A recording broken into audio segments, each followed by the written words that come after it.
милые женщины. От всего сердца поздравляю вас с самым трогательным праздником, с Днем Матери. Мама – это самое дорогое, самое родное, что есть у человека. Это вечный символ тепла, любви, сердечности. Настоящая материнская любовь к своим детям – это главная причина их благополучия и достойного будущего, а значит и будущего всего нашего города.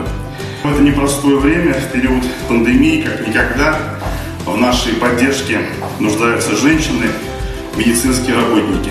Я выражаю благодарность всем врачам, медсестрам, санитарам и всему персоналу наших медицинских учреждений за ваш нелегкий, за ваш самоотверженный труд, за заботу и тепло. От всей души желаю вам здоровья, добра, тепла, всего самого-самого наилучшего. Вы самые любимые, самые настоящие.